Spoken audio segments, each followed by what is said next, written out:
Wrestling Podcast here on Sunday night. Nice for next day.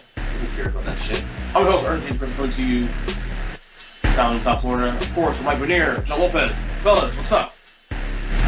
You sound like you're kidnapped in a basement somewhere. Do you need an adult?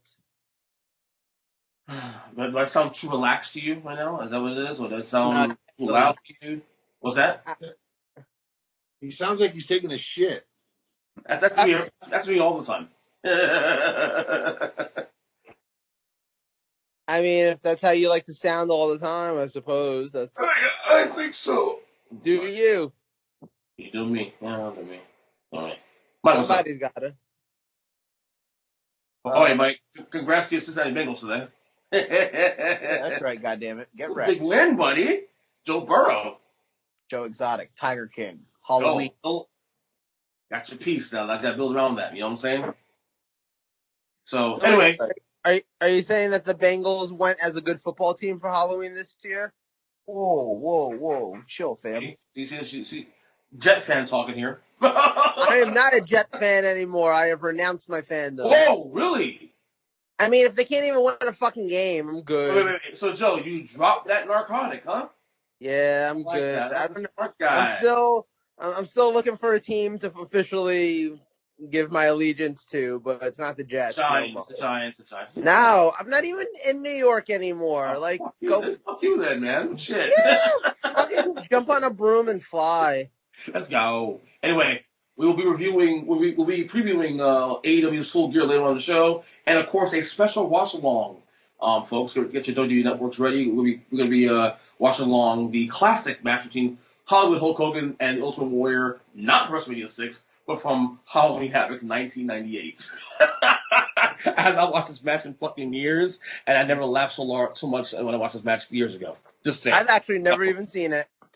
Are you serious? Nope, I've never seen it. Never sat through it. I am very shocked. I watched the pay-per-view live. I don't think I've sat through it since. That is 30 minutes you can never get back, Mike. I'm aware. Ever get back. And yet, here we are going ahead and trying to do this shit again.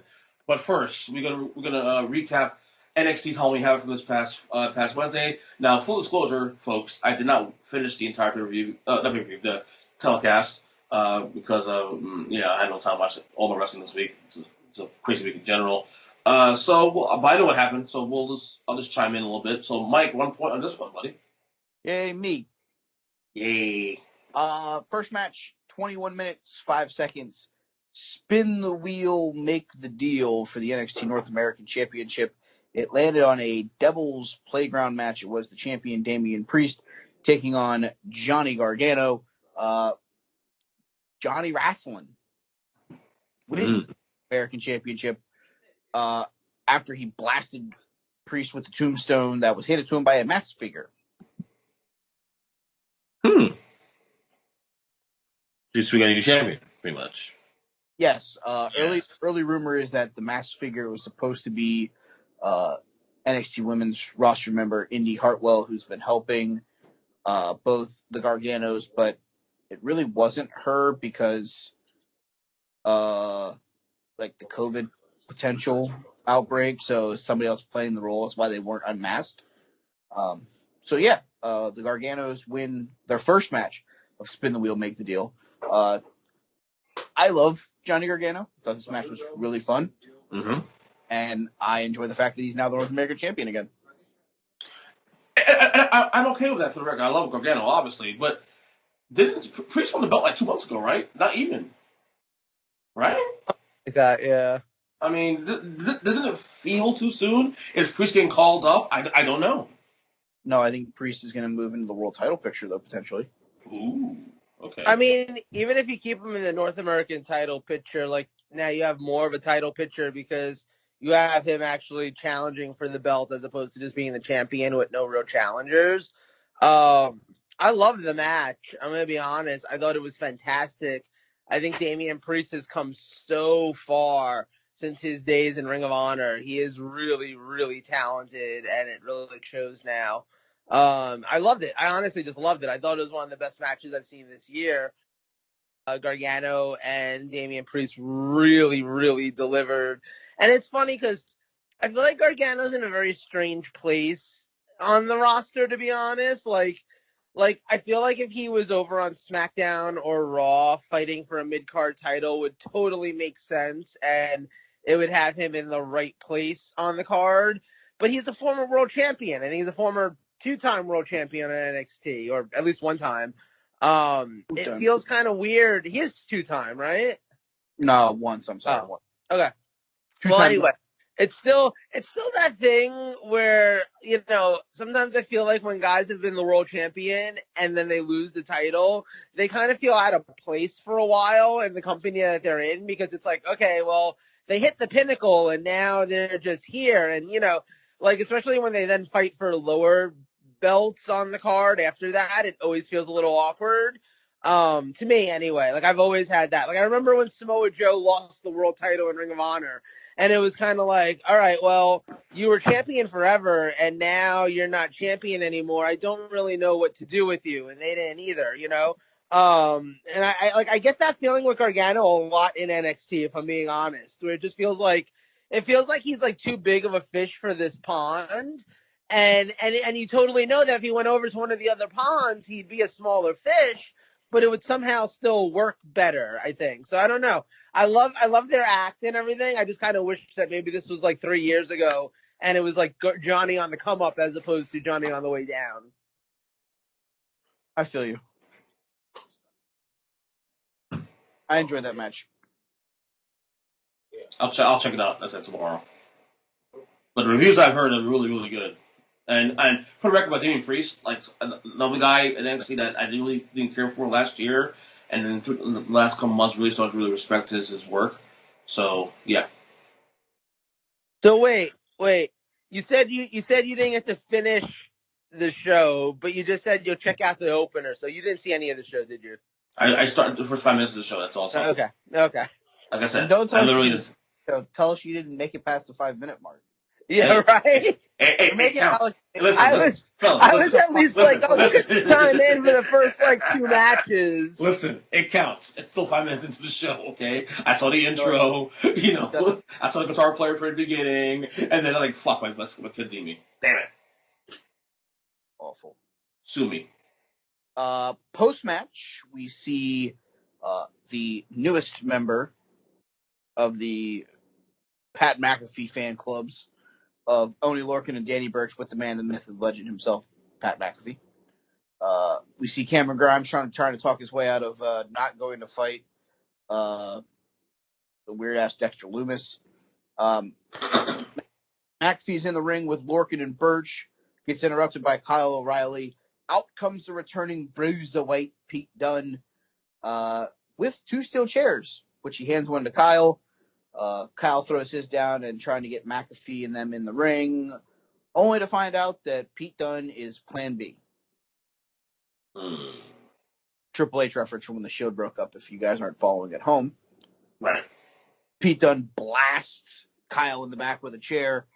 It then leads to Burch, Lorcan, and Dunne basically destroying Kyle O'Reilly. I talked to Joe a little bit about this. I feel like this is definitely leading into the War Games match, Survivor Series weekend, or at least shortly after Survivor Series weekend if we don't actually have it the same weekend, which would obviously be McAfee. If he's in the ring, it wouldn't surprise me because he could be the last member in to the Hell in the Cell, but into the War Games. But he's got Lorcan, he's got Burch, he's got Dunne. That's a pretty good trio that he's got with him to go up against. I'm just glad they got the Austin Aries busy enough to stay in NXT, because I was really worried they were going to lose him too. So I'm glad they're in angle, and a good one too, in fact. Are we looking at them though as faces at this point? The Undisputed Era? I think you have to. Yeah, you do. Yeah. It's a little weird to me. I'm just gonna put that out there. They're a little. It was kind of coming though. Like when the McAfee thing started with Adam Cole, you kind of felt that anyway. McAfee was definitely the heel in that feud. So it was definitely a long time coming. I wouldn't say McAfee was the heel based off of anything except for McAfee is a non-professional wrestler trying to be a professional wrestler. Because everything right. I see a point. But he never came up very heelish, in my opinion, though. I will say that. My only thing is, the only thing that you can do to make Adam Cole a more boring wrestler is turn him into a face. see Ring of Honor circa 2015? You mean when he would go out and have the same match every single night because he's a boring ass face? When him and Colorado. What do you feel on call for, bro? What's the problem, Joe? What the He's a fuck? little. He's like white bread. I mean, he's a little. Wait. You got to talk white people now? White I'm joking. I know, white bread. white bread. Fuck you, talking white bread, bro. It's It's just not- a little boring. That's all. Roast beef and mayonnaise? Come on now. Ugh. Okay. I mean, it's not pumpernickel. I will. You I keep will your pumpernickel away fuck from me, up Michael. some pumpernickel bread. You keep your fucking pumpernickel away from me, Michael. I'm saying. Anyway. Second match of the evening, Jake Atlas versus the current interim, but like the real, but not the real Cruiserweight champion, Santos Escobar with Joaquin Wilde and Raul Mendoza. This one was a quick one. 3 minutes, 28 seconds, saw the Cruiserweight champion stand in interim, whatever the fuck you want to call it. Watch. Escobar defeated Jake Atlas. Not surprised here. Very intrigued on what they're going to do with Escobar and the now returning Jordan Devlin over on NXT UK. If they're going to have like a unification match, stuff like that. Seeing how Pete's over here in the United States, I wouldn't see where it wouldn't be impossible to try to get Devlin over here. But Devlin's a whole nother conversation for a whole nother podcast. Yeah. Talked about a little bit. So, off air. But Escobar in this match looked really good. I thought I liked what he did in ring. I really like Escobar. I like that Me too. I like that he's taken the mask off and he's taken over this whole new persona. So I'll take more of Escobar and the Legion of Del Fantasma. Yeah, no, it's a great little stable, honestly. Jake Atlas actually looked really good in this match. I know, like I said, it was really short, but especially after the 6-man tag match of the week before, I like Jake Atlas. Same. He's got a lot of potential. He does. He looked really good in that cruiserweight tournament round robin thing they did. That Escobar ended up beating Drake Maverick in. He had a couple really good matches in that thing. So I hope that they continue to use him because I think he's a really good piece for NXT moving forward. I fully agree with you. In the cinematic portion of our evening, a House of Terror match. Knew that was coming. Dexter Lumis defeated Cameron Grimes via submission. Am I the lone Dexter Lumis fan in this whole podcast? Yes. I don't hate Dexter Lumis. You should. I don't love him. I get he's weird. I get it. It was just, okay, Ernest. But you didn't watch him use this exact same gimmick in Impact Wrestling 9 years ago. Okay. Me and Joe saw this gimmick 9 years ago. Okay. Doing the same weird I'm gonna sniff your hair while you sleep. Right. Okay. Creepily fucking gimmick. Okay. It's better than Joe's Madness then. Okay, go ahead. First of all, why are we making it sound like sniffing someone's hair while they sleep is weird? Don't do that. Second of all, my wife just came out of the bedroom and said, "Because it is." Just want to hear that. Touche. No, I honestly, to me, I don't like the gimmick. I find it boring. It was a little awkward with the whole Roderick Strong feud. It worked here. That's the thing. This is the kind of gimmick that, on Halloween, yeah, it totally works great. And yeah, they did the cinematic thing, and it wasn't that offensive. I didn't hate it or anything, but it definitely wasn't anything special. I feel like you could be doing more with Cameron Grimes, considering how great of a wrestler he is. I would have rather seen them have a match, if I'm being perfectly honest. Just a regular one-on-one in the ring match, because Dexter Lumis isn't actually that bad in the ring. It's just his character that I really couldn't give two shits about. So, Cameron Grimes v. Johnny Gargano for the North American title? No, maybe. I mean, he wasn't that 5-way a couple months ago. And he performed very well. By the way, another guy who was growing stock on me, a guy who didn't care 4 months ago, that I'm starting to respect now, Cameron Grimes himself too. Yeah. I mean, Cameron Grimes has been pretty good. Yeah. Pretty good in-ring guy for a long time. Yeah. It was in Evolve with Gabe and all those guys. Came over. Even had a run in Impact that was fairly entertaining. It was like him and Andrew Everett with like Matt Hardy as their manager. Interesting. Okay. Yeah.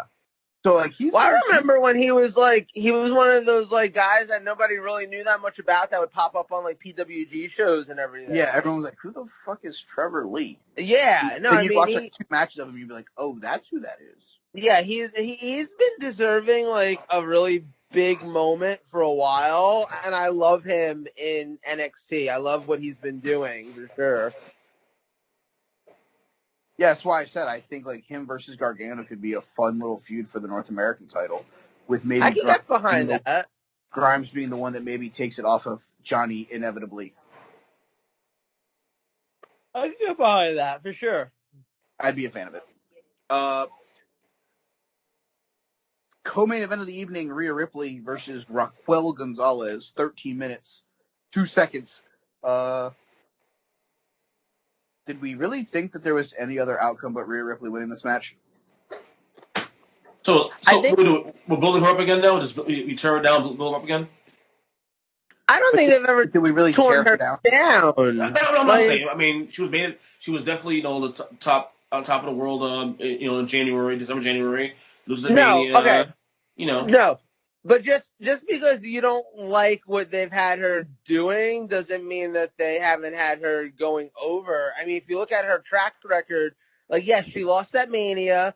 And then she disappeared for a hot minute, and we all thought that, she was going to get into the country because of COVID, but we don't really know what the story was now. We actually did talk about that time, didn't we? Yeah. I have no idea. So she disappeared for a hot minute, but then she came back, and ever since coming back, not for nothing, but she's basically won every feud that she's been involved in. She's been involved in a decent amount of lower card stuff. It's just that it's lower card stuff, but they haven't not been putting her over. I mean, Rhea Ripley is definitely one of the most over girls. Like even if you're just weighing it out on how her placement in the card is and how many matches she wins and stuff, she's definitely one of the most over people. There's no question. Like she could easily tomorrow be put into a title match against Io and nobody would have any questions. Oh no, yeah. Actually, I gotta say, my big takeaway from this match was how awesome it was. Because it was so much better considering that I wasn't expecting Raquel or whatever the fuck her name is. Raquel, as Mike says, Raquel. Yeah. Like I was honestly expecting her to Braun Strowman it up out there.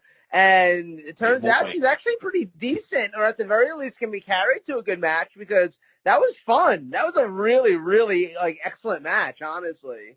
Hey, Ernest? Yes? You mean Rockwell, like somebody's watching me?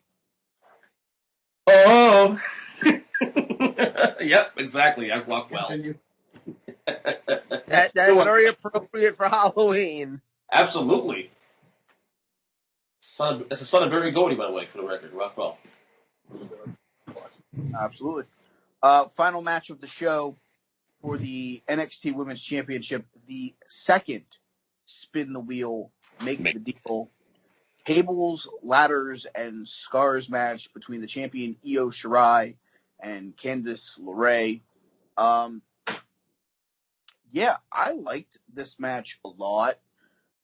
Same. It was probably the second best women's match of the entire month of October on any show. Mm-hmm. Yeah. But ahead of it is obviously the Hell in the Cell match between Bayley and. I thought it was History and Deep of AEW. Never mind. Never mind. He goes Mike breathing as he. Don't get him triggered. Go right ahead.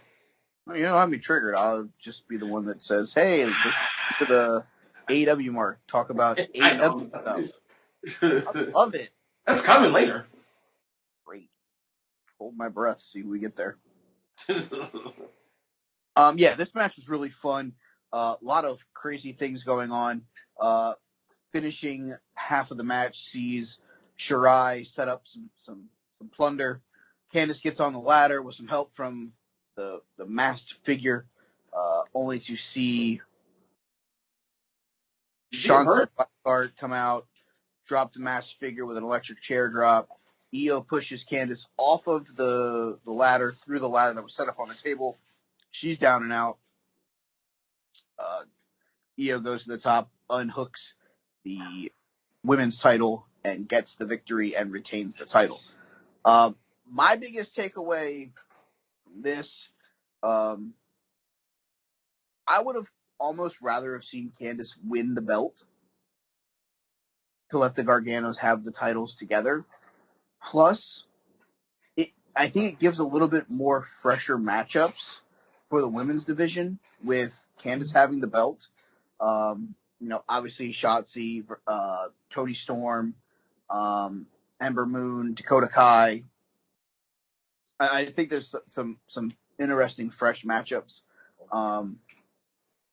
from that perspective. I'm not saying that I want to see Io lose the belt because that's not the case, but I feel like with a women's division that's as good as this one is, I don't want it to be like, oh, here's Io just basically taking out the entire division, kind of like what Charlotte does when she has the belt. She beats everybody, and then it's like, oh, well, who's Charlotte gonna face? I don't know. Who's gonna get buried by her for the 17th time?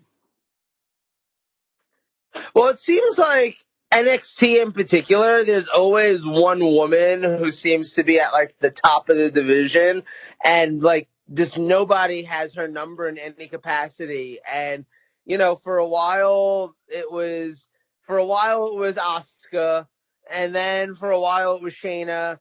And I think that they're in a unique position right now where they have enough different talented women on the roster where no one woman needs to have that much domination over the rest of the roster. So you're right. They don't need Io to be the person who now defeats everybody.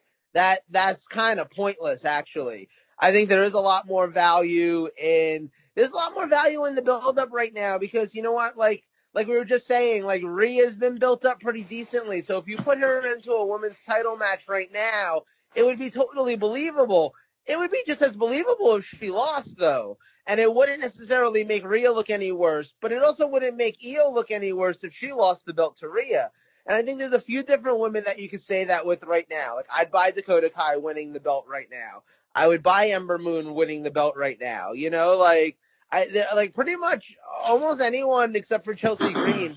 You can possibly give me a win, and I wouldn't be like, nah, bullshit, So I think they're doing a pretty decent job in that regard. You would believe American Ninja Warrior or her tag partner beating Io?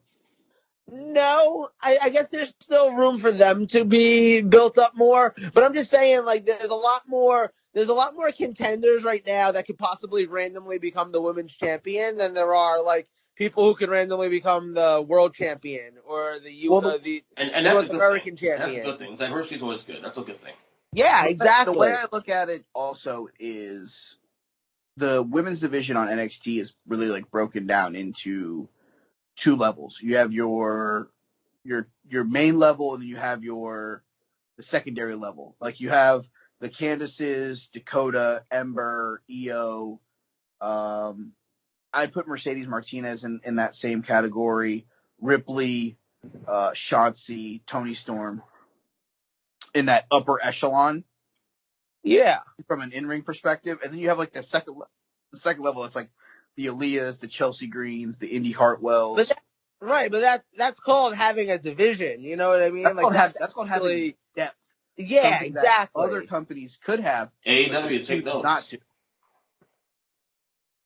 Yes. Exactly.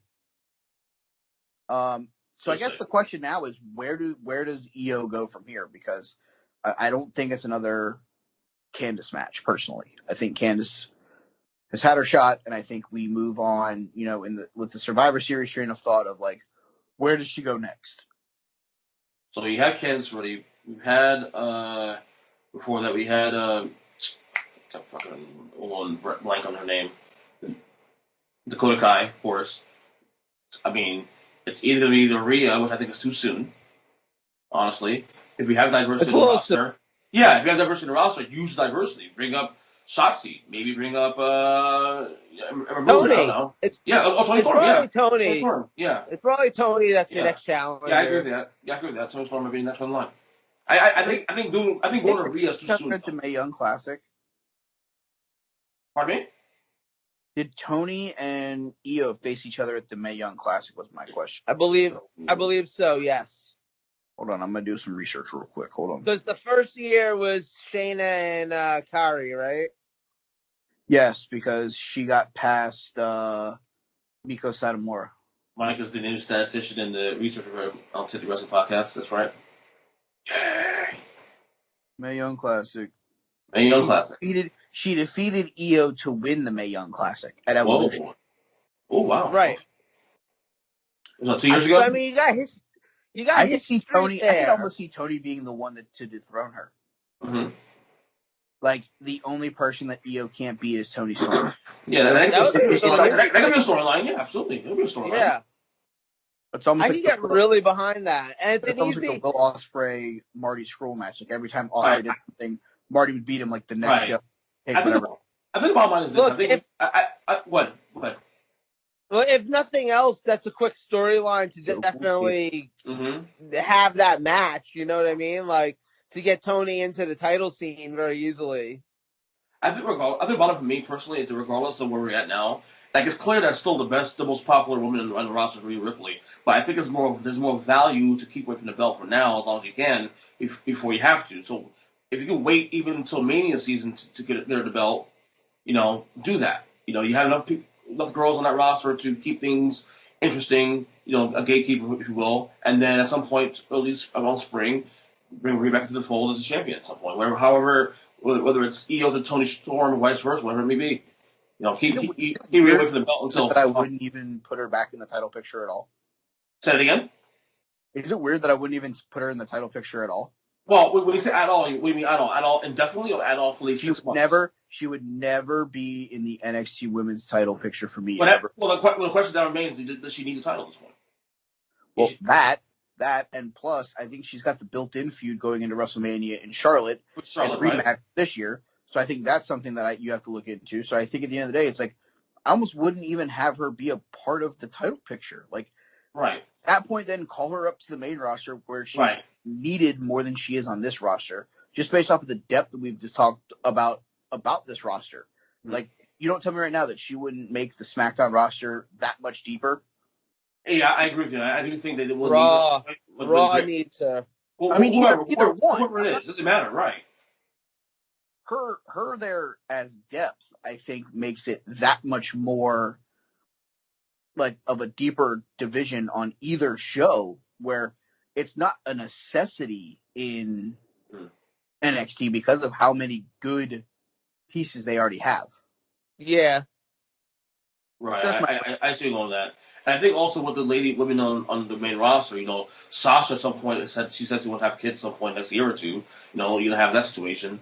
Bayley's getting married, obviously. Becky's is gonna have a kid this month. Charlotte Flair is always injury prone, so you can always use a fresh face on the main roster, and she's ready to go. So there's that. So are we done with this take? I'm good.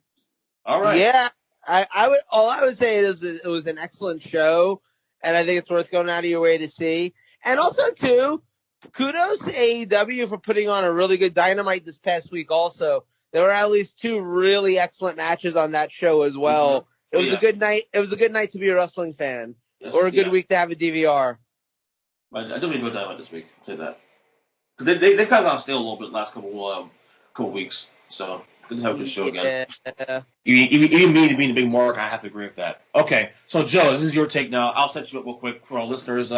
If we're going to be doing a watch along for Halloween Havoc 1998 between Hollywood Hulk Hogan and the also Warrior, the rematch from their epic WrestleMania 6 battle 8 years later. Epic being the upper word because this match is fucking terrible. So if you need to pause this podcast to set up right now, WWE Network, look at Halloween Havoc, obviously 1998. We're going to start the show at 2 hours, 33 minutes, and 31 seconds. If you're ready to go, we'll start now. Otherwise, pause it. So we're going to get started in about You guys ready to go? Mike and Joe? Yeah. You Hold all set? on. Okay, Hold so here we go. on. Okay, go ahead. What you gotta do? Hold Uh, on. again, this is the What time? 2 hours, 33 minutes, and 31 seconds. All right. So yeah. So again, this is the rematch from the epic WrestleMania 6 battle, title for title. I tell you, this All is right. 8 years later. Yeah. So if you guys are ready to go, we'll start it in 5, 4, 3, 2, 1, and hit play. All right. So where is this location for this match, Mikey? Hold on, let me gander. Let me gander real quick. Was this not a show you were at, Mike? I wasn't at this one. God damn it. NWO music. Well, now wait. I've heard, and I don't remember because, like I said, I didn't watch much WCW back in the day. I've never seen this match before. Is this not the music that Hogan came out to? Yes, it is. Well, this is the main NWO music, the main NWO theme. But for a while, he was coming out to like Jimi Hendrix. Jimi Hendrix song, Yeah. right? Yeah. That was his song. Yeah. That's right. So that's not that's nowhere on the network though. Highly doubt. No, I don't think so. It's very possible he may have came out to this music actually, the Jimi Hendrix song, but they overdubbed it with this song. Okay. This was at the MGM Grand Garden Arena in Las Vegas. Oh, that's right, where they did like 5 Halloween Havocs in a row or some shit. Yeah, they did like 5 there after they're doing like 2 in a row in Detroit or something. Right. See, I don't care. Irrespective of how you feel about Hulk Hogan as a person, this is why he is one on the Mount Rushmore of all time. Okay? The biggest heel, the biggest face in history of wrestling, and the biggest heel at one point in history of wrestling. Why is he on the Mount Rushmore? Because he hit Horace Hogan in the face with a chair on Monday Nitro? That too. His nephew for life, Mikey, for life. Craig is over here trying so hard not to fucking laugh. Oh wait, you hear Twitch volume in the background. This was the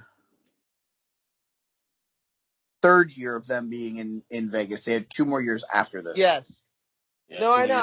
I for some odd reason this morning decided to watch Halloween Havoc 2000.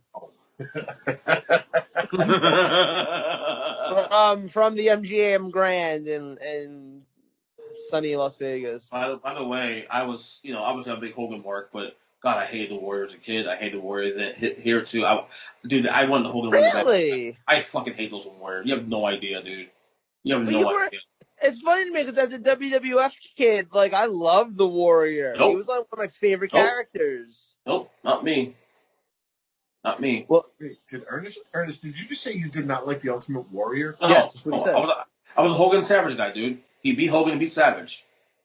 Sorry. Because he was fucking awesome. He was awesome. His gimmick was great. Like, the guy was shredded. His gimmick was literally cocaine. His gimmick was literally like, I have all of the energy. Look at him. Look at him fucking go. He's older now, less cocaine. 8 years but later, like, buddy. Well, maybe less cocaine. Maybe more cocaine. Well, now. Maybe some scissor. Yes. God. This intro is so bad. I was such a Warrior fan as a kid. No, it was Hogan for me and then it was Savage. See, okay, so basically, you like the 2 most over guys in the company. So that's pretty much like being like, I like vanilla ice cream. And someone going, here, sir, would you like some strawberry? And you're like, no, it's not vanilla. Exactly. What's wrong with you? You heard how hard he was defending white bread earlier. Hi, Bernier, congratulations, you fucking figured me out. Oh, God. And by the way, it's spring. Somebody's got to figure you out. It's spring, motherfucker. There you go, Hogan. Tell him that. I'm like, he's no good, brother. I mean, neither is Hogan. Hogan's really not that good. He's not a good wrestler either. Well, it's terrible. Now you got 2 guys who can't carry fucking a paper bag in a ring, and now they got to carry each other. I do love. Yeah, but again, but correct. Mania 6 though, phenomenal match. Psychology. The psychology of the match was amazing. There were a lot of I mean, wrestling in that match. Yeah, I mean, okay, look, I love that match. I'm not gonna lie, but like, let's not act like it wasn't, 20 minutes of them shoulder tackling each other. There was a lot of rest holds in that match. Yeah. And wannabe blowjobs, remember? The same. The fucking the botches in that fucking match is hysterical, dude. Man, look at Hogan. Why were wrestlers? Okay, wait. Is this a thing? But like wrestlers back in the 90s that were in their 40s versus wrestlers today that are in their 40s are two very different things. Yeah, like Hogan looks like 20 years older than Jericho looks today. Yeah, correct. I don't understand that. I don't understand like what the difference was. Like, did everyone just become a vegan? I know the answer. Drugs. Fucking drugs, dude. I mean, we're going on the assumption that Jericho sticks to just a little bit of the bubbly, but like, is that Nick Monacotti, the referee? Nick Patrick, sorry. Nick fucking Patrick. Nick Monacotti's I would also say that I don't know how many sets Jericho's getting in the gym recently. Hogan's looks like that guy that's like lifting like 8 days a week. At 40. I mean, true. Wait, that's 40. But shouldn't that make him look like he's in better shape, like younger than Jericho does today? Oh my God! Just look at Hogan, face scared. Why did he have to throw his bandana? Like, why? Wanted you to see his baldness. This shit's so fucking bad. It's a PTSD thing. He likes to touch his bald head to center him. Yeah. I thought this was a cage match. No. Say what you want about fucking Vince McMahon and whatnot. You look at this match, look at Mania 6, just the fucking way it was built up. I mean, just the whole thing, man. It's night and day. WCW. I've seriously gone through the last 22 years of life thinking that this was a cage match, just for the record. That's awful. Get him, Hogan. I feel like there's a 99.8% chance that at some point he's gonna whip him with his heavy belt. It's happening. Absolutely. Do people still wear those? Wrestling holds. I mean, if you're not in the elite, do you wear one of those? If I see you at the fucking gym wearing one of those, I automatically think you're a douche who hasn't come to terms with your homosexuality. Oh my God. You're fucking crazy. Just putting that out there. Hulk Hogan at this match was 45 years old. Yeah, isn't AJ Styles on Raw doing fucking flips and shit 45 years old? He's 43, isn't he? AJ Styles, 43? Close to it. Jericho's about to turn 50, isn't he? Researcher, Mike. AJ Styles is 43. How old is Jericho? 49. 49, right? Christopher Jericho will turn 50 in 7 short days. I mean, you gotta give him credit for the kind of work that he's doing at 50. He's basically the Tom Brady of pro wrestling. Correct. Because he got traded to a different team and is performing better than the team that he left. And it's in Florida, yes. What's the Owen Warrior Network, OWN? Oh, look. Hey, let's do what we did at WrestleMania. One Warrior Nation. Yeah, Craig, I like that one. Let's do it at WrestleMania. 8 years later. Dude, there've been 3 wrestling holds in this match. It's been Do you see, not for nothing though, Warrior's in sick shape here too. He had abs on top of his abs. Steroids do a lot. I mean. So will cocaine. And cocaine hell of a drug. Just Choke him, Hogan. Oh, he's choking him. Oh, he's pulling out his best Ike Turner right now. Look at that shit. Ike Turner. You're eat the cake, Anime. So telling him to eat the cake. the Ultimate Warrior at the time of this match was the young age of 39. Mhm. Wow. Look at Hogan dominating his ass. Look at that. The GOAT. Oh yeah. Yeah, real dominating there, bud. Go back to WrestleMania 6, where he lost a title. I need to beat him. Pride, Stood brother. up over that shit. I cried when he lost that match, dude. I cried at the little bitch when he lost that match. Good. Did you cry 10 years yourself? old. Did you cry 9 yourself years old. that night? No, the day after. I didn't see the match. I heard about it the day after. Did you cry yourself to sleep that night? Well, I couldn't afford to WrestleMania 6 that year, so. Answer my question. Day later. Did I cry some sleep? Absolutely did. Yeah, Good. absolutely. Good. Yeah. Job well done, Vince. I'll give you credit for that one. Make Ernest cry. But you know what? He's still immortal. he got the word immortal attached to his name after losing his match. Yeah, he also had a faction in Impact Wrestling named Immortal that was hot trash. You know that was the only time Jesse Ventura actually gave Hogan credit was that match. Yeah, Jesse Ventura giving credit to someone is like saying he was a good governor. I Well, was he a good governor? don't know anything about his politics. He's Who pro would E. you have- If you would have had to vote between Hogan or Warrior for like some sort of for president, like taking over Jack Tunney, who would you have voted for? Hogan, easy. Come on now. Have you seen Warrior? Not being kayfabe. Holy shit, he's a nut. He was the most hands-on president. Mm-hmm. Who, Jack Tunney? Yes. Yeah, he really was. Between the two of them, I would have a write-in candidate. Put on Who the you poll. writing in, Randy Savage? No. Put on the poll. Would you rather have Jack Tunney, Gorilla Monsoon, or Sergeant Slaughter? Definitely not Sergeant Slaughter.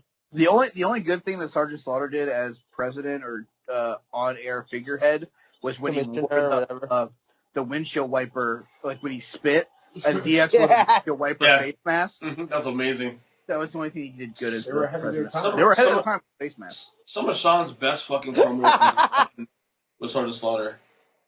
Like the A Warrior is feeling it. he looks stiff. That's in when your pre-workout kicks in right there.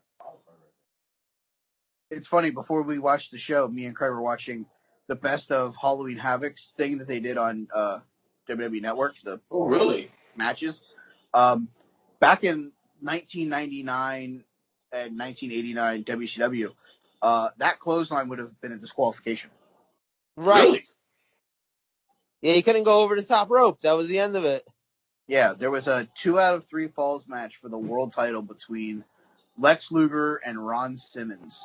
And the second fall was won by Luger because he ran at Ron Simmons and went to clothesline him over the top, but Harley Race held Ron Simmons tight so Ron couldn't go over the rope, leading to a disqualification.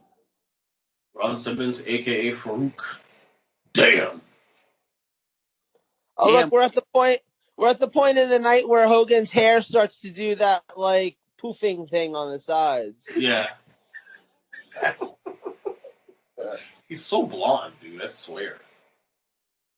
He's mostly bald. Like, there's mostly just skin there. Rough bump that was horribly timed. Oh my god, this is so terrible. Let me hit him in the head. And then he kneed him in the head. That was the best part of that. What a dickhead. I mean, you're talking about the same guy who hit his own nephew in the face with a chair. I mean, but this was just the, like, oops, I hit you. Let me hit you again for posterity. Hulk Hogan's such a dick, he'd hit his own son in the father. He just calls somebody down. He's calling somebody down. Like, you calling Horace down? No, he just blasted Horse in the face. Oh wait, you just need fucking Nick Patrick again. That's the big slow. It's the big slow. That was the worst jog down to the ring I've ever seen. I didn't see that one coming. Oh! Oh look, we're gonna knock him over. Oh, that's another disqualification. Andre Giant's son. Oh, Stevie Ray. Oh, It's I still Vincent. can't believe this wasn't a cage match. Is that Soul Train Jones? Yeah. That's Soul Train Jones. Mike Jones. And that's Stevie. That's Stevie Ray. Yep, Stevie Ray. With this slappy Jackie. Look at Warrior. He looks old. Yeah, nobody's pinning. 1, 2, 3. Patrick's out too. Yo, just for the record, Warrior's 2 years older here than I am currently, and I feel a lot younger than he looks. Yeah, well, Hogan, I'm 46. Hogan's 45 in this match. And he looks Yeah. like his grandfather. Yeah, no, seriously. Wow, he just did a backdrop in a wrestling match. Did actual wrestling home. That was like, what, move number 4 for the night? Nick Patrick. 1, 2. Oh, now we're a Warrior up, buddy. I'm waiting for that. I'm waiting for the spot. The best spot of the night. No, the best spot was Joe calling out Hogan's poofy. Nick Patrick looks like he's gonna have a heart attack. I think he did. He just got kneed in the fucking head 2 times. How does he not disqualify Hogan? No sell Hogan. Hogan didn't mean it. Duh. He fell. You only get here comes the bell. disqualified if There's a bell. There's a bell. There's a bell. it. Watch out! Oh. No fucking head, too. Oof. Nick Patrick, get out of the way, you fuck. You should do the Cody and still welcome the crowd. There you go. Choke his ass out. Let's go, Hogan. Nick Patrick with the hair pull. If I'm not mistaken, this is around the time of NWO Hollywood and NWO Wolfpack, right? Yeah. Because the match before this had I had it on while we were talking about Halloween Havoc. And Sting, it was fucking tomato face Sting, but when he had like the evil, when he had the fucking like evil goatee. Your teeth checked by the dentist. Yeah, smile. I hate. By the way, I said before this podcast. I'll say it again. I fucking hated that angle. That's the angle that made me stop watching WCW. To be honest with you, I hated Wolfpack. What, the Wolfpack? That shit. Fucking A. Conan. Okay. That's where you drew the line. You damn right. He was just like, there's a second NWO? Oh, hell nah. Hey, Joe. Yeah. Do you want to, like, tender the letter of termination to Ernest, or you want me to? If that's where we're drawing lines in the sand, you should have stopped watching AEW, like, 2 months ago when they came out with another useless heel faction. Next week's topic is going to be, does AEW have too many factions? Don't worry about it. I got something ready. I don't think they do, but I mean, like, New Japan. New Japan is forever my argument, because, like, all they are is factions. New Japan actually does something with theirs. Yeah. Yeah. That's my argument. That is true. It's a little overkill now with the fucking factions in AEW. A little overkill. I know they're in I've Vegas. definitely had enough. Wait, did Hogan put his belt back on just so Warrior could take it off? See, I know they're in Vegas and everything, but most of the time you have to pay the ladies extra to take your pants off. Most of the time. You gotta know how to angle right. Like acute or like a right angle. Plus with the belt. Plus with the belt. Oh. Hit Neil Patrick Harris with it. Neil Patrick Harris. But he has no authority whatsoever. Like he's standing there being like, he's gonna fucking roofie him. What is he got in there? That's like the Bill Cosby fucking like. This is a spot. Here we go. Fucking like party favor. You completely do that fucking spot. What just happened? That was supposed to be one of those like flashy paper fireball to the face. Yeah. I like Warrior walking over and angrily kicking out whatever was left of it in the ring, though. Like, you dare try to throw fire in my face? Rawr! Did he say "rawr" like that, or did he snort? No, he definitely more snorted. Parts unknown. Okay, guys, we've reached the point now where we've hit the 5th actual wrestling move on the match. Everybody has officially won their release. He's going up there for number 6. And by the way, also Hogan's gonna stop him. Come on, Hogan, you got the you bitch. The over-under was 2.5 moves, so they're doing well. Yeah. Blow up the Molotov cocktail. When the fuck did Hogan have time to blade? In the balls. When he was sitting in the corner with the Molotov cocktail. Where is Horace Hogan? Where is Horace Hogan? He got blasted in the face last week with Like a drop. How are you not paying attention? So there are just no disqualifications in this match, right? Yeah, this match was the first ever no fucks given match. There's Horace. There's Horace Hogan. Is that Eric Bischoff at the end of the aisle? Correct. Probably. Team Hollywood. Is he having a seizure? Yes. For the record, Nike sells a pair of Air Force Ones in the color of Warriors boots. Those are called Crimson Red or like Crimson Laser or some shit like that. I'm just putting that out there. The fact that he's hitting two sides of the rope to then hit the same move. Yes! Kind of For extra leverage, duh. Bischoff. Bischoff and the Nick. Is he giving him a noogie? He really is, though. Is Horace Hogan going to turn? Oh! Nobody saw that coming. Hell yeah. Was he actually related to Hogan? No. And we got a winner. See? Okay.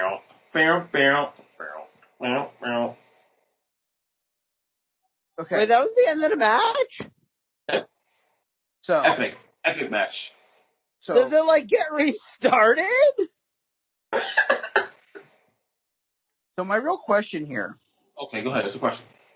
Where's the cage? What did Hulk Hogan get out of winning this match? Ego. He got his win back from Mania 6. But, That's the one. That was the only match that the one thing in his career at that point that he never was able to undo was the Warrior. But I'm still trying to figure out what he got from it, because if you look at it from this perspective, like Warrior losing quote to him or whatever, like, Oh wow. oh, That's nasty. What's that? Is that It just set him on fire? Kids, don't watch this. Kids. This is so ECW. The Warriors on fire.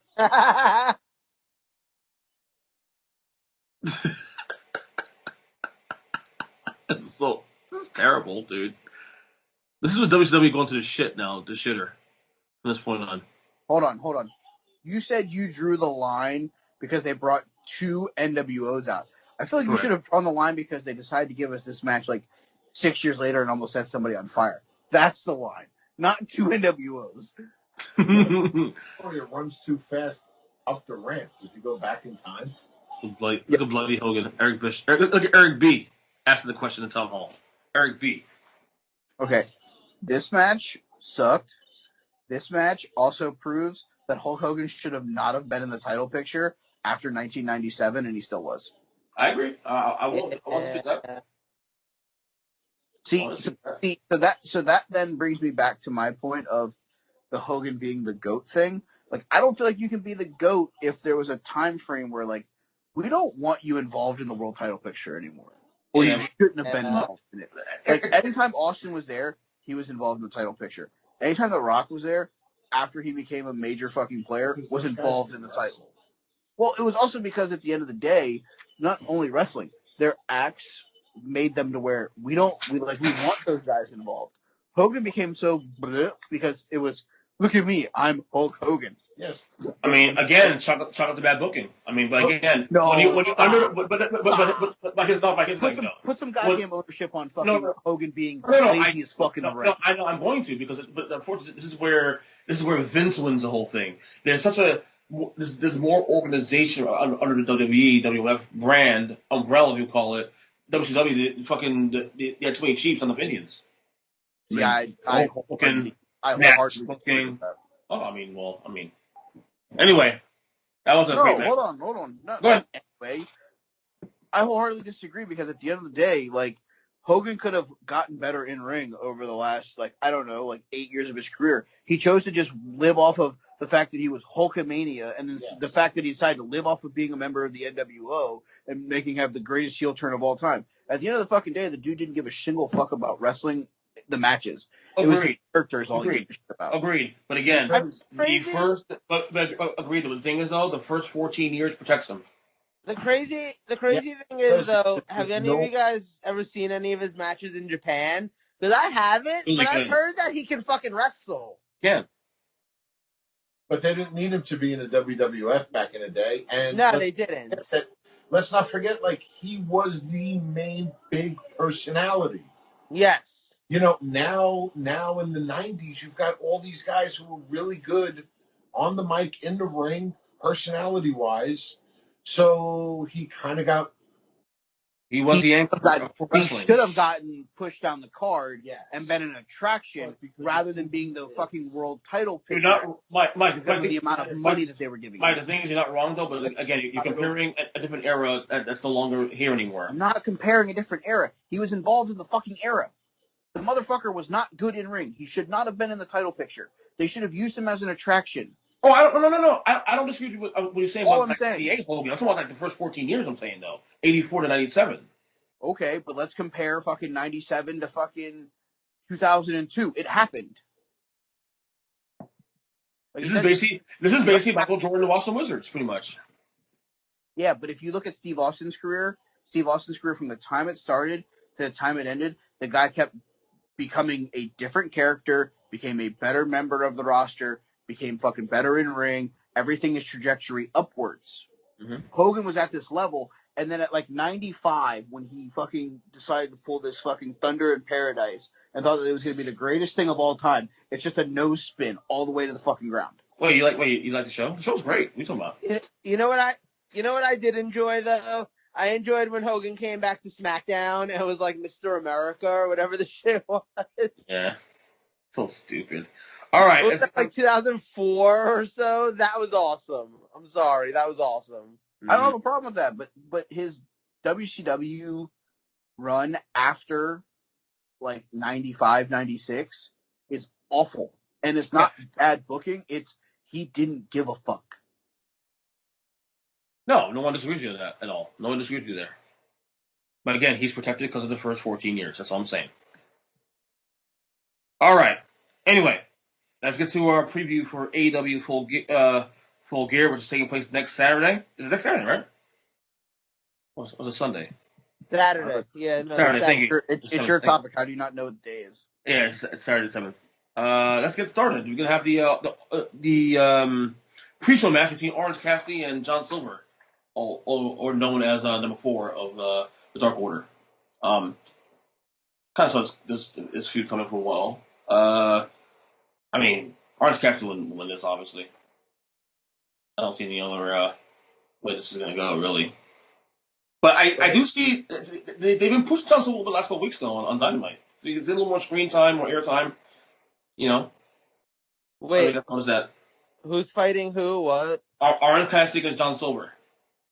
That's on the pay-per-view? No, it's on the pre-show. The buy-in match. Oh. Yeah, no, Cassidy's going to win that, obviously. But have you noticed that they've been giving John Silver more screen time, though? More time on a mic, he's getting more, a little more shine. Yeah, I mean, yeah. Sure. Yeah. I mean, I'm sure Michael picked Cassidy, too, right? Nobody gives a fuck about this match.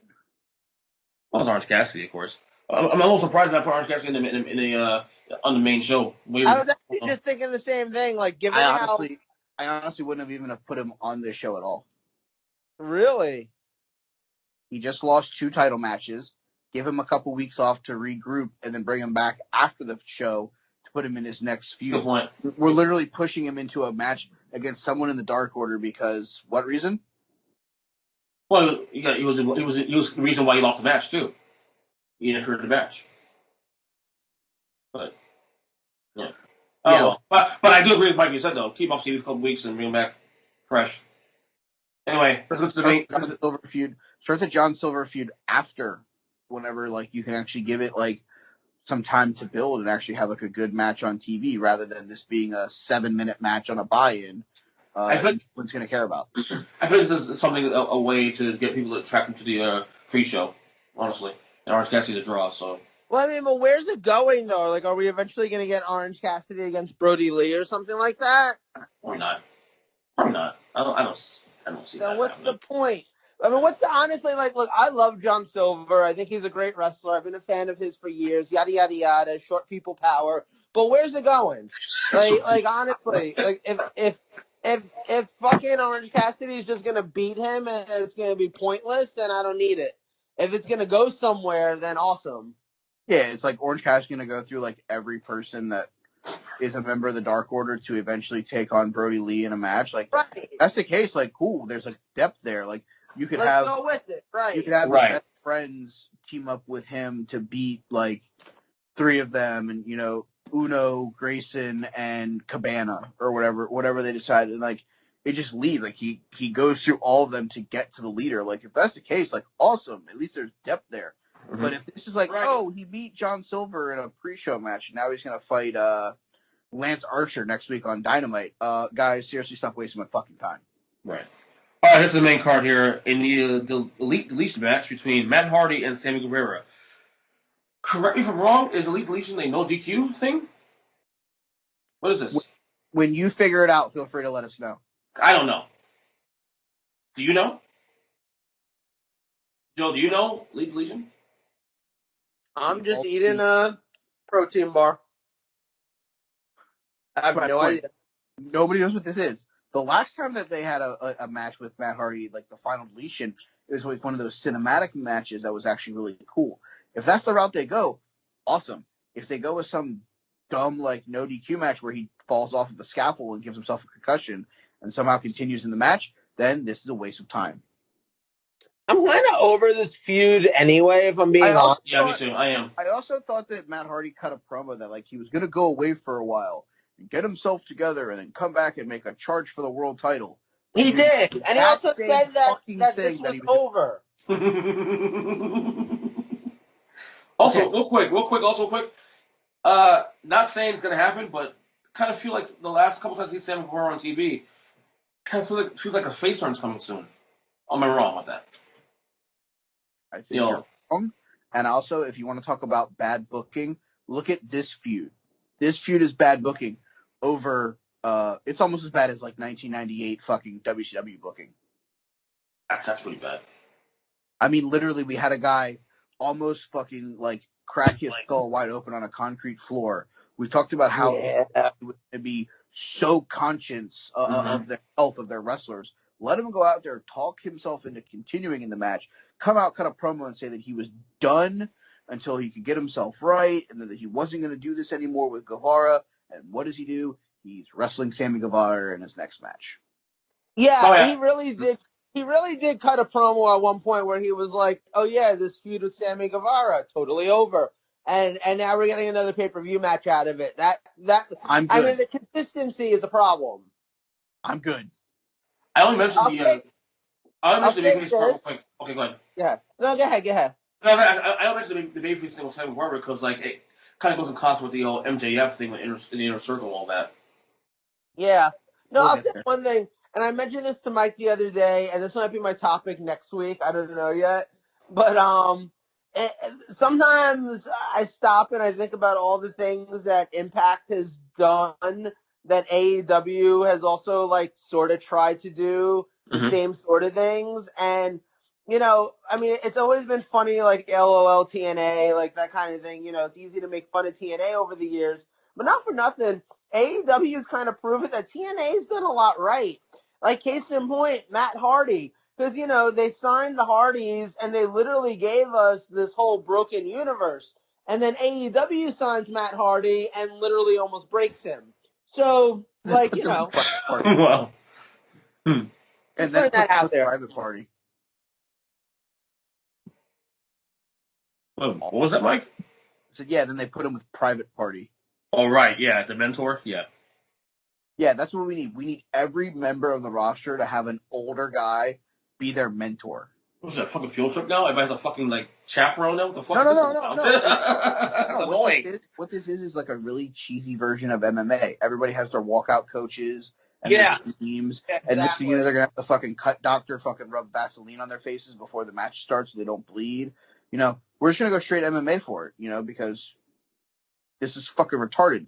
We also keep track of people's records to not make that something we merit world title and TNT title matches about. Nah, you're 15-1 in the year 2020, aka Sean Spears. But you get to keep wrestling on AEW Dark.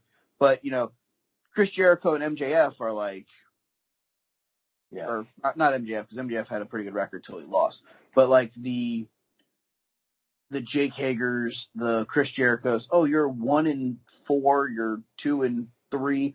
You guys get to fight in the main event. This is why I hate records, because they switch in the corner. But anyway. No. See, it doesn't put you in a corner. Because AEW has already proven that they don't give a fuck about the records.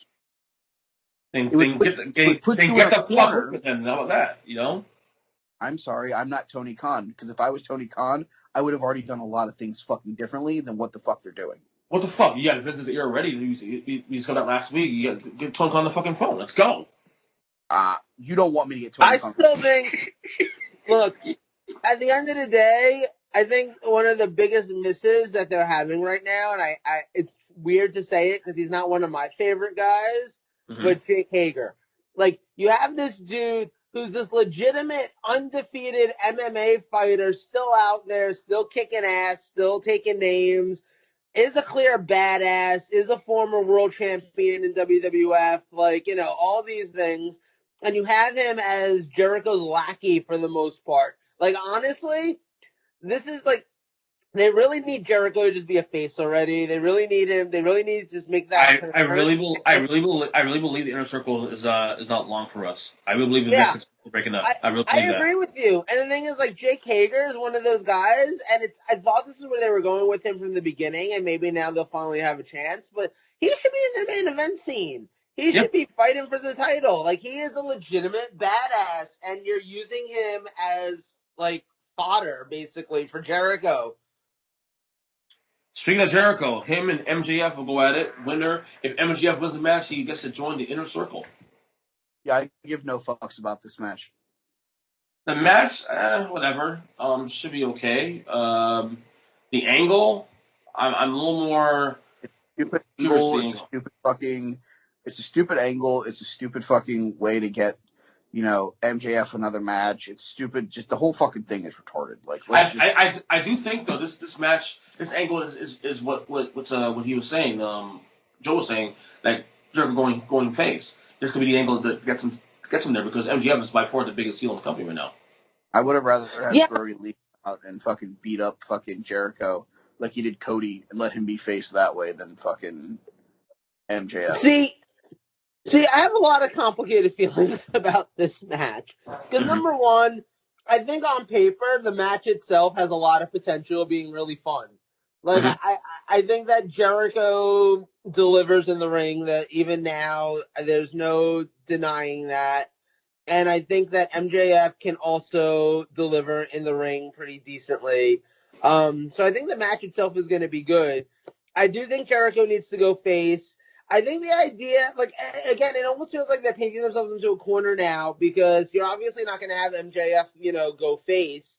So you're probably going to have the Inner Circle turn on Jericho and join with MJF, and maybe he's the new leader, yada, yada, yada. Which, honestly, I'm for that. I can see Santana Ortiz doing it. Santana Ortiz will say you're holding us back and shit, and then. But all that ends up happening is you're shifting over, so now Santana and Ortiz and Jake Hager and Sammy Guevara are just second fiddle to somebody else as opposed to being second fiddle to Jericho. It doesn't do any of them any favors, honestly. I can see Sammy turning babyface too. To be honest with you. You think he turns with Jericho? I can see Sammy. I don't know if he's with Jericho, but I can see Sammy turning babyface at some point. I don't think so. I think he's got such a like just douchebag face, and I mean that in the nicest way possible. Like, I think he's a bad guy. Right.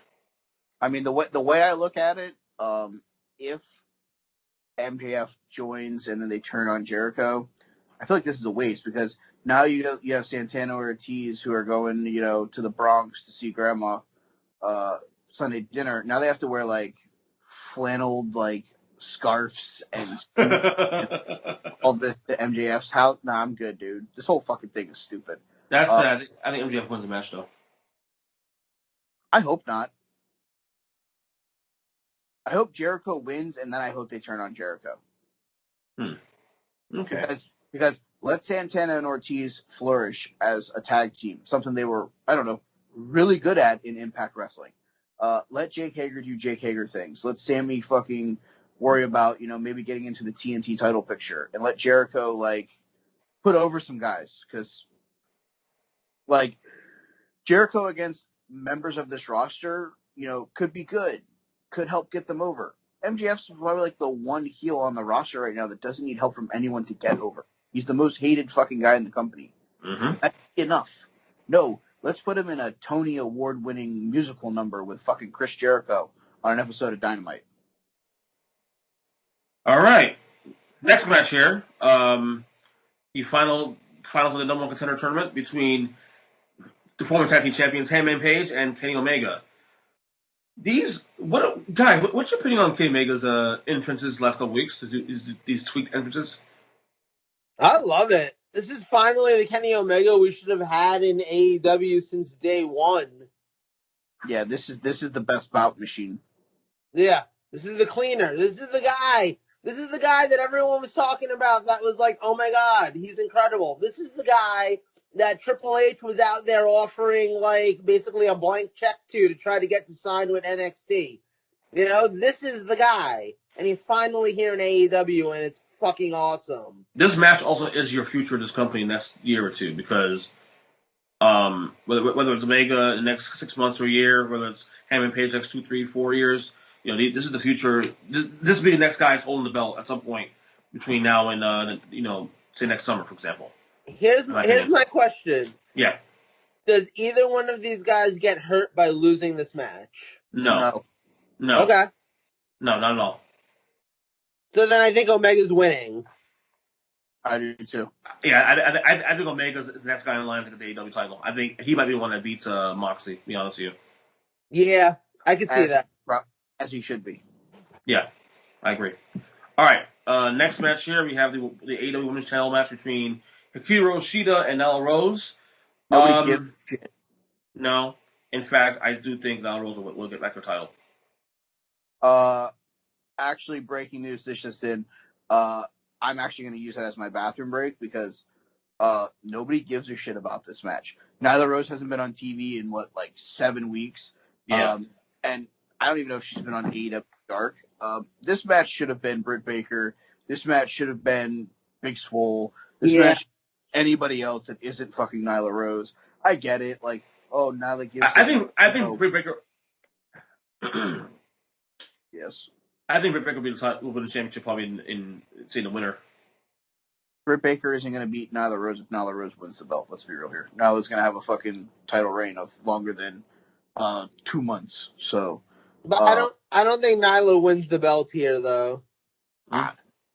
Personally, I hope not. But nothing surprises me with what they're doing. Well, like you said though, she hasn't been on TV in a hot minute, so I don't even get why she's fighting for the title. Honestly. Yeah. Because she's probably number one in the rankings. Hold on, let's go look at their website real quick. She is. She is on the rankings, actually. Well, maybe that's why. Mm-hmm. Because the rankings matter. That was the angle on Dynamite this past Wednesday. Was that she's been waiting for a title shot, and she goes yes.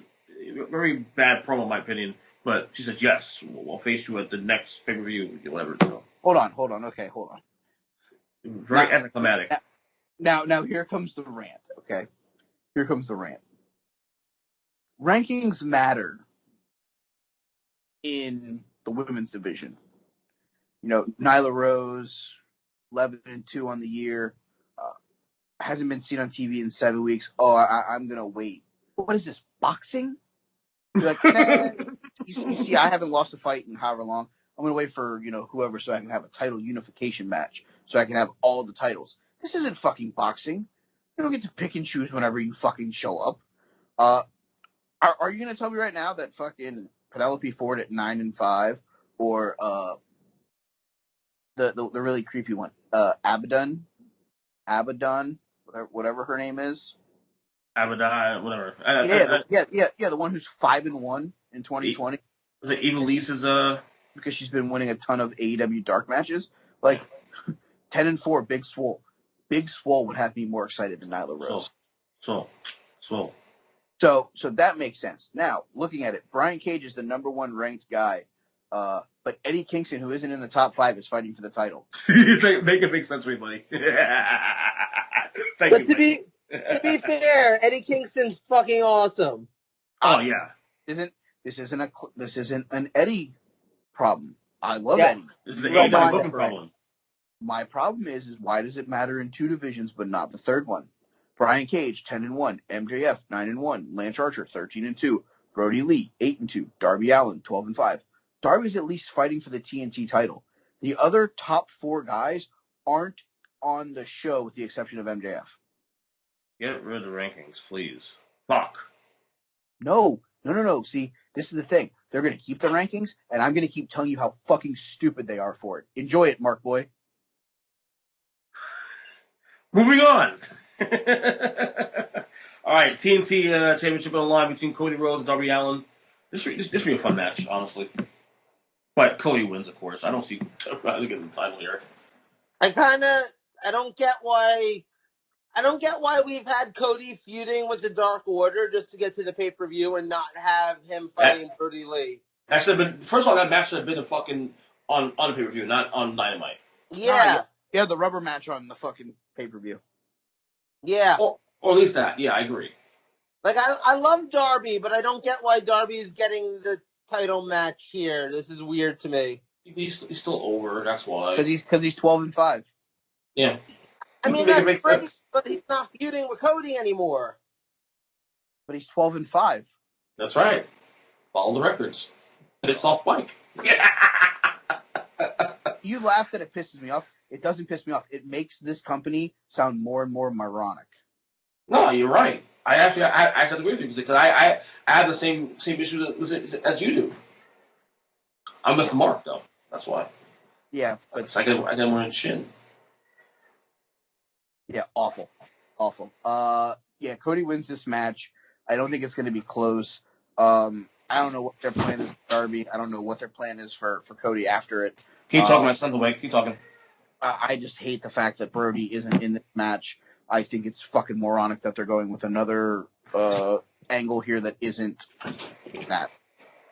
I mean, hell, give me a 3-way. Put Brody in there. Like, Jesus, I don't know. He's not even on the pay-per-view. Nope. Neither he nor Brian Cage are. I don't get it. I don't get it at all. We're not supposed to get it. That's the point. No, we're supposed to accept it and move on. It sucks, but whatever. Anyway. But the difference is you want us to accept it and move on. But, people will give WWE shit for less. Oh, no. I'm not saying that's the case. That's what they want you to do. I didn't say you did. I said people. Oh, yeah. Like I said, it just doesn't make sense on how bad they can say that WWE booking is when AEW right here in the last 3 things we've talked about has proven how bad their booking is with the exception of Hangman Page and Kenny Omega. Let me be clear. I think you us three all talked about in the text exchange today. Like the best show the last couple months has been SmackDown. Of all the 4 shows, NXT, Raw, SmackDown, AEW Dynamite, SmackDown's been the best show on television. Consistently. I mean, I haven't personally watched a lot of SmackDown, so I'm not going to co-sign to that as a definite, but I would say it happened. Yeah, it wouldn't entirely surprise me. And you're right, Mike. Like the Hangman Page and Kenny Omega stuff has actually been booked excellently. They, it might have felt a little obvious that was going to be the finals to the tournament, but sometimes going the obvious route is okay. The best route, yes. Right. Like, it's obvious because you've told a story and you've set it up that way. They've spent months, like longer than months, honestly. As long as it makes sense. As long as it makes sense. What matters. Exactly. Like you've been telling this story with Omega and Page, and it made a lot of sense. And of course, you were going to get to a pay-per-view match. And honestly, like I was expecting them to not go that route because it made too much sense. Exactly. Just like we're not getting Cody and Brody Lee because that would make sense. Yeah, that would be Booker's outthinking the room as always, and I hate people who do that. Stop outthinking the room. I was expecting like Pentagon to beat Omega, and we get Me Pentagon too. Hangman Page. Yeah. All right. Anyway, AEW Tag Team Championships on the line between FDR and Young Bucks.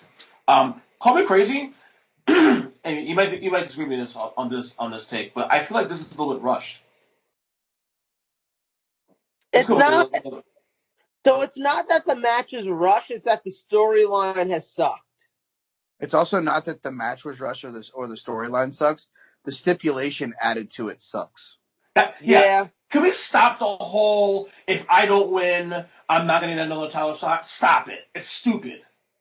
Yeah. Well, Cody's never had a shot at the world title. Yeah. It's dumb. Why would you put something in the corner like that? Like, stop. It's okay. It just means in like a month they're going to introduce the TNT tag team titles. Yeah, exactly. The TNT 6-man tag titles. Oh God. What's Malachi Jackson doing right now? Nah, it'll be the two of them in Omega. God. That being said, I like FTR. The Elite. I like FTR here. I mean, I will take the Young Bucks via disqualification. Yeah, I hope it doesn't go that route. I'd rather see the Young Bucks just win the titles and like give us the trilogy that we deserve. I just hope it's as great of a match as. Let's be honest, like this match has low-key been built up for years. Yeah, it better be as good as the hype. Yeah, and honestly, they're in the company where they're allowed. You know, like this isn't WWE. This isn't like this is going to be a 15-minute match somewhere lower on the card. You know, these guys are getting the co-main event slot. You know, or maybe the opener. And if like, they're not co-main event spot, they're opening the show. Right. They're getting at least a half hour, though. They're getting whatever time they want to tell whatever story they want. Let me say something right now. They're not topping the fucking match of Revolution with them against Omega and Page. Sorry, ain't happening. I would never say never. Okay. They're definitely gonna try, that's for sure. I mean, I'll tell you this much. That match of Revolution was good. It's probably the best match AEW's had, but it's not the best Young Bucks match ever. Could you guide me to the best Young Bucks match ever? I'll take their Guerrilla Warfare match against Candice and Joey Ryan. Okay. I'll take their match. They had a Ring of Honor tag title match against, I want to say it was the Briscoes at a final battle that was really good. And, and basically remember that. And basically any of their IWGP Junior Heavyweight matches from Wrestle Kingdom. Mm-hmm. I mean, I know they're all 4-ways basically, but those matches are like high-speed car crashes. Oh man, I got FTR. So I'm a little man on that one. All right, and finally the main event: Jon Moxley, AEW champion, on the line against Eddie Kingston in a I Quit match. Man, I love Eddie Kingston. He's definitely put a spark in AEW the last couple months, without question. Oh yeah. I hope Eddie wins, but I know he won't. So I think Moxley wins, but I think Eddie passes out. Doesn't say I quit. Just passes out. That'd be almost as dumb a finish as choking out somebody's brother. I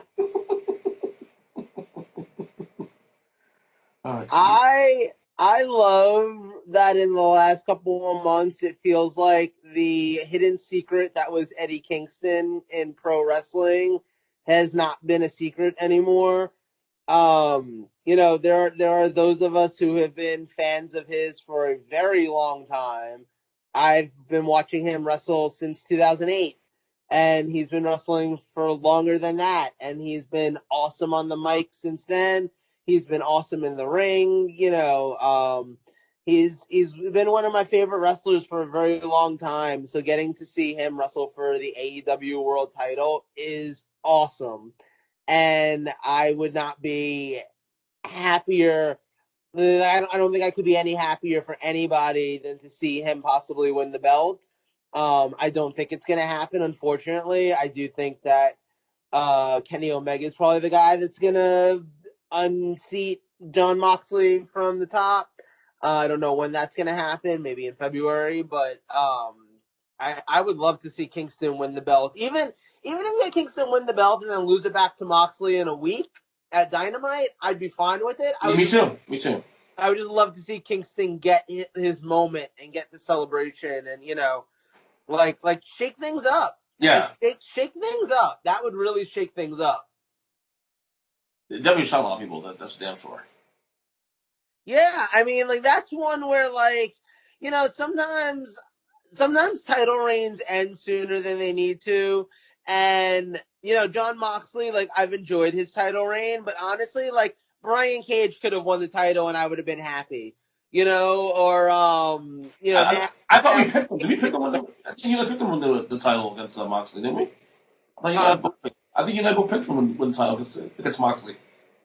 You and I both. Yeah.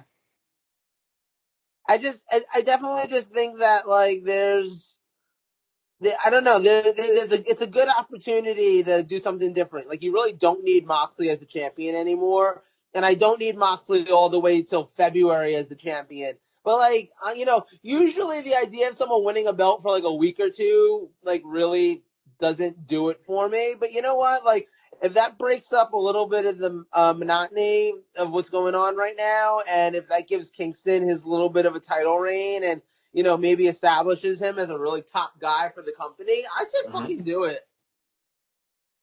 Where you at? War King. Last of a dying breed. I want Eddie to win it, but I don't think he's going to. Yeah. Same here. All right. Before we get going, MVPs of the week.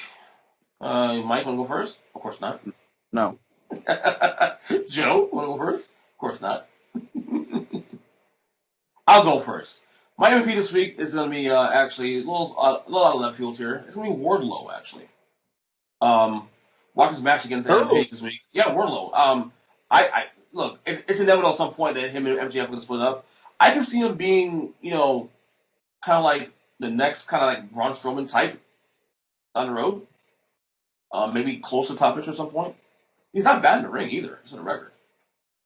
No, I think he's actually pretty good in the ring, and his match with Page was really excellent. I think charisma thing, work on the charisma a little bit, but other than that, I thought he's pretty good.